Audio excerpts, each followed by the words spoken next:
What's up, YouTube? So, today I wanted to do something a bit more low-key, a little bit more impromptu. So I whipped together this speed paint. I figured I have a lot of thoughts on my mind, and I think it would be beneficial to at least somebody to be able to hear it. So let's just start off with the fact that I'm going to be entering college soon, which, I didn't want to give away my age, but like, that's kind of a really heavy indicator. And there's a lot of stress when it comes to creating work that is going to eventually appeal to more than just yourself. When I first started doing Instagram, I started for the same reasons that everyone else does, just innocently posting your work. And in the back of your mind, you have like sort of an idea of what could happen if you were to keep up a business mindset, which is definitely something that was instilled in me because of, capitalism, because, everything goes back to capitalism. It's not inherently bad. If anything, it's good for you financially, I guess. But starting from the beginning, a musician showing up at a gig with them and a guitar. It's like you and your art, and you have a choice to share it, and you do. And then eventually there comes a point where you've made a bit of a name for yourself. People that you've appealed to have gotten pretty used to your brand, and you start to fall into this idea of this is what I should be doing for my brand rather than me. You see, the funny thing is that I was already falling into this sort of rut on this YouTube channel. After I posted that last video, I was like, what else am I going to do to bring up my engagement? What can I do to take more opportunities out of this? And it's good that I'm already starting to think about it because I know it's eventually going to happen, but I think the way that my brain automatically jumps to like these sorts of external motivations rather than just what I want internally. When you start thinking about your consumers, how do you create meaningful work? Meaningful to you. Like sometimes you look at songwriters, like I listen to Charlie XCX, as every pophead does, I'm assuming. She makes a very clear distinction between writing songs for other people and writing songs for herself. One of them is just a very straightforward job. It's still a creative job because she's writing songs that is inherently artistic, but there's structure to things. She has to think about like the engagement of the listener. She has to think about what the person listening is going to think of a certain part of the song rather than maybe what she wants from the song, which, is very smart on her because she's written some great songs. She's written songs that have popped off on the charts because of how she's thought about it in this sort of business way. But when I think about doing that with my art, it drains all the life out of it. You know what I mean? Let's do a little story time because I feel like these sorts of things get conveyed a lot better in a story. So, when I was younger, I was fed a lot of validation for being the smart kid. And that sort of fed into how I viewed myself. I expected myself to receive validation because it felt like I was constantly in a competition or something and that I needed to be winning. So when I grow older, that sort of mentality sticks with me, and I've sort of deconstructed it in my mind. But it's one thing to deconstruct something, but then it's another to actually apply it to your life. Especially with me pursuing art, it's not completely necessary for me to, drain myself every time I go to school, but I end up doing it anyway. I think I have to choose my battles soon, and that's going to be really scary because I'm going to have to accept the shame of no longer being the academically gifted student. Those little programs that they would have when you were younger for gifted and talented kids? There's two things that come from that. Well, really, it's just one thing, but it just depends on when the when the breakdown happens. Really, it's just a self-fulfilling prophecy. You succeed because you're told you're going to succeed, and then eventually everyone else catches up. And then once everyone catches up to you, you realize that you're not that special. You sort of spiral. Maybe I'm projecting, but you sort of spiral a bit, and it's all a matter of time before that sort of realization that everyone is in the same boat.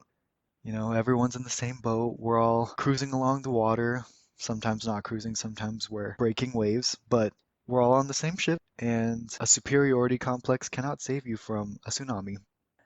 I feel a lot of incompetence. It's actually, whew, it's actually really problematic. Oh, I don't like that word. It's not healthy, just how incompetent I feel all the time, because I suffer a lot from imposter syndrome. That feeling that all this time people have been praising me and making me feel like I'm the one. I was watching, or rewatching actually, Kim from Four Harriet's video about how she failed out of Harvard. Really insightful video if you haven't watched that already. And it's true.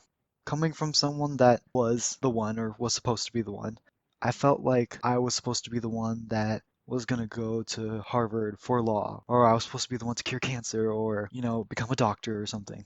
It's really flattering to have people expect so much out of you, especially from such a young age. That's why, our egos grow so inflated, people in these gifted and talented programs.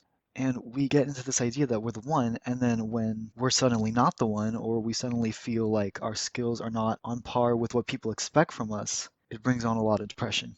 It brings on a lot of anxiety. It makes you feel like you don't deserve being where you're at, which is not true because obviously you've worked, but you need to take the time to deconstruct like all these things that people have said to you. Being the one honestly just sets you up for some failure because expectations are probably the worst thing. I mean, figuratively. Recently, in the past few years, I feel like I haven't done enough, and this is a feeling that has plagued me so terribly. It's absolute shame. So every time I thought I wasn't doing enough compared to my peers who suddenly I'm not the only gifted and talented one anymore. Suddenly I'm not the only one academically succeeding. All these people that I used to pridefully so, egotistically so, hold myself above, suddenly I was at the same level as all of them, and I couldn't pretend that I was somehow special. And feeling special was the only way that I actually got through my academics because it made me feel like I was the one. But clearly I wasn't anymore, or I wasn't even being treated like that anymore because there comes a point where people stop feeding you validation because suddenly people are worried about themselves and you can't even get mad at them for that. You can get angry with your parents because they don't understand you, or you can get angry at your teachers because they don't treat you like a teacher's pet anymore. But in the end, that sort of just becomes an opportunity for you to learn that you need to care for yourself. You need to love yourself. A song that I would listen to all the time, Prom by SZA. I'm sure a lot of people know that song. I still listen to Control, like what, 3 years after it's been released? It still hits. But really, that song got me through a lot because it felt like it spoke to me. A little PSA. It is okay to need people. It is okay to feel like you need to be understood. It is okay to want to be happy with yourself and not in that sort of contrarian way of like, oh, you can only be happy with yourself, never need validation from anyone, because that's just not realistic. I'm such an all or nothing person. There's never an in between. I always think that like I either always need to crave someone's affection or I need to completely reject any love that's thrown my way. You're allowed to need people. You're allowed to surround yourself with people and receive help. That is not something you should be shamed for. If you're feeling like you're not enough right now because of your workflow, you just have to realize that, oh my God, I'm going to get into this. You just have to realize that we're all going to die someday. I think it's a really good rhetoric to think about every day as like step by step. You have to think about every day individually, but also sometimes you need to have the foresight to realize that that test that's coming up, you don't need to think about it like it's the end all be all of your life because it's not. It's just not. Factually, it is not. I see too many people around me that hold onto this idea that their everything right now will be their everything forever, but it just won't be. It just won't. And I think it's a lot better to live every day, day by day, but to also realize that sometimes the things that you're stressing about are just not worth it. You have to pick your battle sometimes, or you're going to go crazy and have a mental breakdown when you're 50. Okay? That's why they have midlife crises.